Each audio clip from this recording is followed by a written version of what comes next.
সিঁড়িটাকে বাঁশবালিশ বানিয়ে আরাম করে ঘুমোচ্ছে।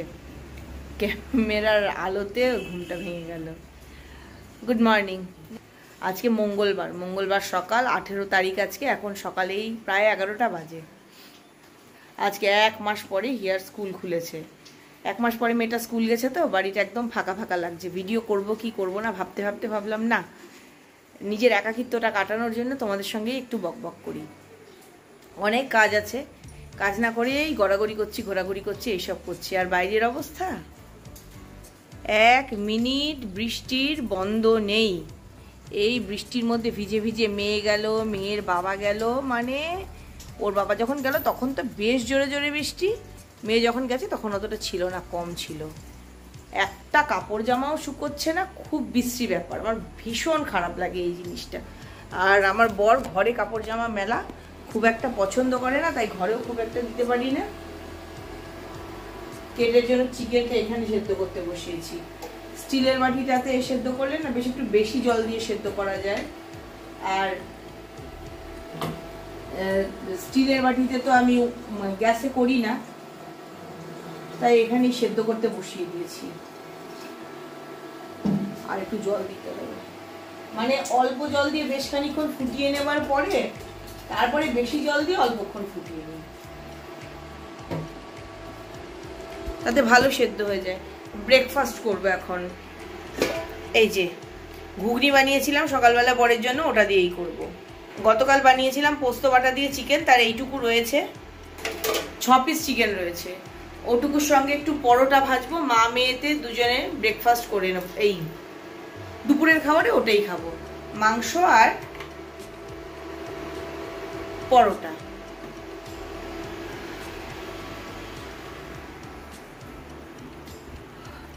আবার ঘুমিয়ে পড়লাম।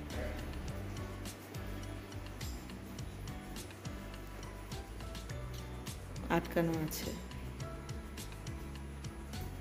না হলে এই যে এইখানটায় গিয়ে দেখো না, সিঁড়িতে পুরো জল। এই জলের মধ্যে বসে ভেজায় নিজেকে, বৃষ্টি দেখে কি করে না করে।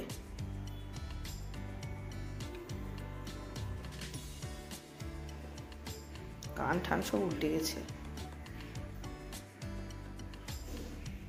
আর আরেক সমস্যা হয়েছে, কেটের গা থেকে কিছুতেই টিক যাচ্ছে না। এইবার ক্রিস থেকে যে এত টিক এসছে ওর গায়ে, টিকের ওষুধ দিচ্ছি আবার টিক আসছে, টিকের ওষুধ দিচ্ছি আবার টিক আসছে।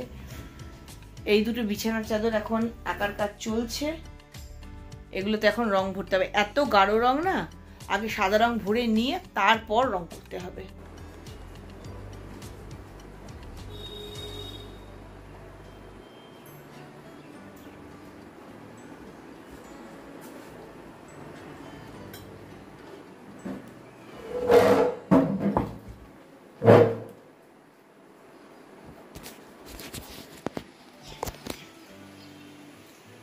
আমি কিছু খাচ্ছি টের পেয়েই উঠে এসে এখানটায় বসলো, দেখলো দিল না তো, তাহলে যাই থাক, আমি আমার জায়গাতে গিয়েই বসি। বাবা খেতে টেতে দিবে না, এই অভ্যাসটা করেছে ওর বাবা। হিয়াও একটু একটু দেয়, যা খায় তাই খেতে দেয় ওকে।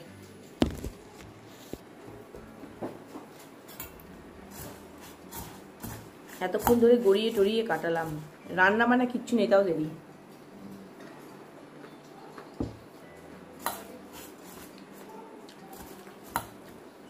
দেখে বুঝতে পারছো নিশ্চয়ই স্নান ধান হয়ে গেছে। কাপড় জামা যাতে কম ভেজাতে হয় তাই স্নান করে নিয়েছি। সকালে উঠে বাসন মেজে ঘর মুছে সমস্ত কাজকর্ম সেরে 8:30টার মধ্যে স্নান করে চলে এসেছি। তাও তো এক প্রস্ত জামা কাপড় কম লাগবে।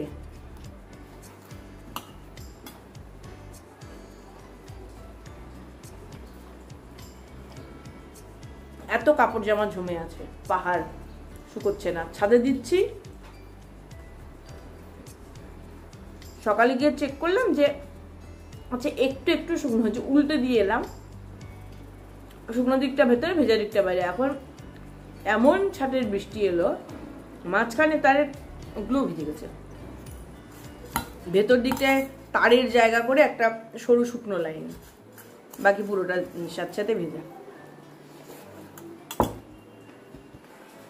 যেহেতু রান্না বান্নার কোনো চাপ নেই সেহেতু গল্প করতেও কোনো অসুবিধে নেই। জুই এসেছিল, জুইয়ের সাথে এতক্ষণ গল্প করছিলাম। ওরা 8 দিন ঘুরে এলো জুইয়ের বাপের বাড়ি উত্তরপ্রদেশে। ওর বাবা রিটায়ারমেন্টের পর বাড়িতে সবজি বাগান করেছে, সেই একদম টাটকা টাটকা সবজি নিয়ে এসছে। বাড়ির পুদিনা এত দূর থেকে আসতে গিয়ে একটু তো এরকম মানে দেখতে এরকম হয়েছে, কিন্তু কি অপূর্ব গন্ধ পুদিনাগুলোর। চাটনি বানাবো নাকি এখনই ভাবছি। দারুণ গন্ধ। বেল, পাকা একদম গাছ পাকা বেল, পেঁয়াজ আর এই কুটি কুটি রসুনগুলো আমার খুব ভালো লাগে। এগুলো গোটা গোটা মাংসে দিলে সুন্দর লাগে। আর এটা হয়তো তোমরা চেনো কি চেনো না, এটা কি চেনো? এই কুটি কুটি রসুনগুলো আমার মাংসে দিলে খুব ভালো লাগে। আর এটা চেনো কি না জানি না, এটা কিন্তু পটল না, এটাকে কুঁদলি বলে। এটা ভাজা খেতে ভালো লাগে। কুঁদলি সবজিও খায় অনেকে, আমরা ভাজাই খাই। আমার এক বোনের বাড়িতে গিয়েছিলাম, ওরা তো দেখি বাবা সব বেলায় কুঁদলি ভাজা খাচ্ছে। দেখি কুঁদলি দিয়ে একটু কিছু বানাতে হবে। আর নিয়ে এসছি এটা কি বলো তো? অনেকে চেনো অনেকে চেনো না। এখন আমরা সবাই গা ঘষার জন্য লোফা কিনে নিই, কিন্তু এটা আগে হচ্ছে এটা দিয়েই সবাই গা মুছতো, গা ঘষতো, সাবান মাখতো। এটাকে বলে ধুঁদুল। এটা কাঁচা যখন থাকে তখন কিন্তু ঝিঙের মতোই থাকে, অনেকটা সুন্দর লাগে খেতে, ভাজা খেতে, পোস্ত দিয়ে খেতে। এই এত কিছু জিনিস জুই ওখান থেকে নিয়ে এসছে, এগুলো দিল। কেটের জন্য চিকেন হয়ে গেছে। টিভি ঢাকার জন্য আমি কতদিন আগে ইয়েটা বানিয়েছিলাম, ওই যে কি জানো, টৌকন বারটা। কাপড়টাকে না সুতো টুতো সব কিনে নিয়ে এসেছি, কাপড়টাকে একটু সেলাই করে টিভিটা রাখবো, সেটুকুই হয় না। এখন কাপড়টাকে খুঁজে বের করি। এই যে খুঁজতে আর হলো না, দেখা যাচ্ছে, কিন্তু সুতো কোথায়? কলকাতা থেকে যে শাড়িগুলো নিয়ে এসেছি তার ব্লাউজও বানানো হয়ে গেছে। এই ব্লাউজটা তো নর্মাল, এই যে এই শাড়ির ব্লাউজটা, কিন্তু এটাকে একটু অন্যরকম করে বানিয়েছি। প্রিন্সেস কাট করেছি সামনে, আর পিছনটা না এরকম ডিপ ভি দিয়ে নিচে একটা বো দিয়েছি। এটা খুলে ফেলবো, দুটো একইটাই, দুটো জিনিস ভালো লাগবে না দেখতে। এটাকে বের করে দেব। এই যে এরকম পিঠটা এরকম করেছি। টিভি কাভারটা সেলাই করে বানালাম, ভেবেছিলাম যখন এটা বানাবো তখন ভিডিও করব। এ বাবা, আমি নিজেই অন্যের ভিডিও দেখতে দেখতে বানিয়ে ফেলেছি, আমার আর দেখানোর কথা মনে নেই। এই যে টিভির ওপরে দিয়ে দিয়েছি, দেখতে ভালোই লাগছে। এই দুটো সাইডকে একটু সেলাই করে দিতে হবে, তাহলে আর পড়ে যাওয়ার ভয় থাকবে না, নইলে হাওয়া টাওয়া চললে পড়ে যেতে পারে।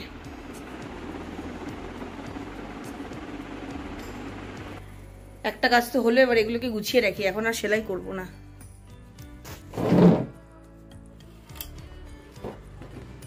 এই একটা সুতোকে এখানটাতেই রেখে দিই, নাহলে যখন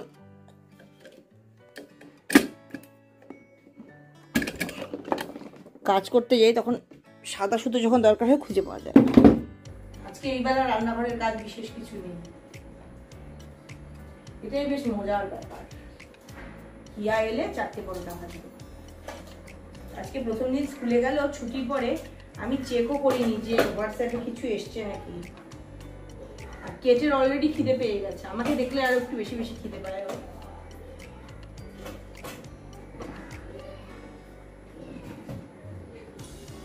যাই, এবার বেড কভার রং করা শুরু করি। হিয়াকে স্কুল থেকে নিয়ে চলে এসেছি, এসে এবার খেতে বসে গেছি। এই যে বললাম কালকের বানানো মাংস, পোস্ত চিকেন, আর এই যে দুজনে দুটো করে পরোটা নিয়েছি। ভেবেছিলাম একটা করে খাবো, তাও দুটো করে নিলাম। হিয়াকে স্কুল থেকে নিয়ে আসার পরে কাজে ব্যস্ত হয়ে গেছিলাম, তার মধ্যে একটু বাইরেও বেরোতে হয়েছিল। কালকে হিয়ার স্কুলে টেরোরিয়ামের কম্পিটিশন আছে। হিয়া আর সুপ্রজা মিলে একটা টেরোরিয়াম বানিয়েছে, তো ওটা সুপ্রজাদের বাড়ি থেকে আনতে গেছিলাম। কি করে বোঝাই, দেখাই তো যাচ্ছে না, বের করবো।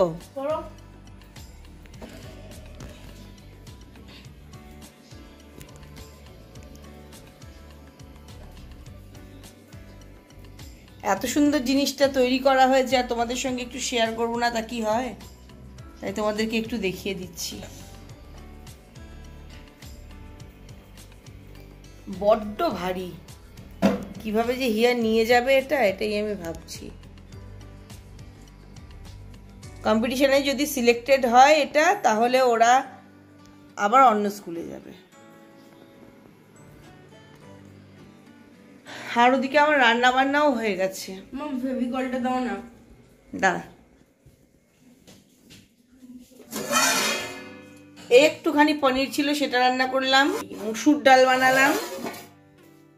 ফ্রিজে রয়েছে গতকালের আলু পটল পোস্ত, আর রয়েছে শাক। এই দিয়ে ওকে খেতে দিয়ে দেবো। আর হিয়া ডিনারে মুড়ি আর দুধ খেয়ে নিয়েছে, আর আমি কিছু একটা খাই। আমি গতকাল গেছিলাম ডাক্তার দেখাতে। আমার থাইরয়েড টেস্ট, যেমন নিয়ম মাফিক থাইরয়েড টেস্ট করানো হয়, সেই থাইরয়েড টেস্ট হয়েছে। রিপোর্ট দেখাতে গিয়ে দেখলাম আমার আমি ভাবছি যে মনে হয় ওয়েট গেইন করেছি, কিন্তু দেখলাম না, একই আছে। 65 ছিল, 65ই আছে। আমার থেকে বেশি। তোর কত? আমার 63। ঠিক আছে, তোর থেকে বেশি। 65 থেকে 50-52 থাকা উচিত, 65 আছে, অনেক বেশি আছে। তোমার হাইট হিসেবে তোমার 42 কেজি থেকে 45 কেজি হওয়া উচিত। বাবা তাহলে তোকে দুর্ভিক্ষের ইয়ে দেখাবে। হিয়া প্রজেক্ট বানাচ্ছে, তো প্রজেক্টই বানাচ্ছে। কালকে রাত্রি 3টে অবধি প্রজেক্ট করেছি, বললাম। এত ঘুম পাচ্ছে, আমি তো রান্না করার মাঝখানে গিয়ে ঘুমোলাম। কেটকে বাইরে থেকে ঘুরিয়ে নিয়ে এসে একটু ঘুমিয়ে নিলাম, নিয়ে আবার উঠে এই যে রান্না বান্না করলাম। এখন খেতে দেবো। আমি বললাম তাড়াতাড়ি খেয়ে নাও, কারণ প্রজেক্টের কাজ এখনও বাকি আছে। স্কুল থেকে যে দিয়েছে 10টা মতো প্রজেক্ট, সেগুলো সব ঠিকঠাক করা।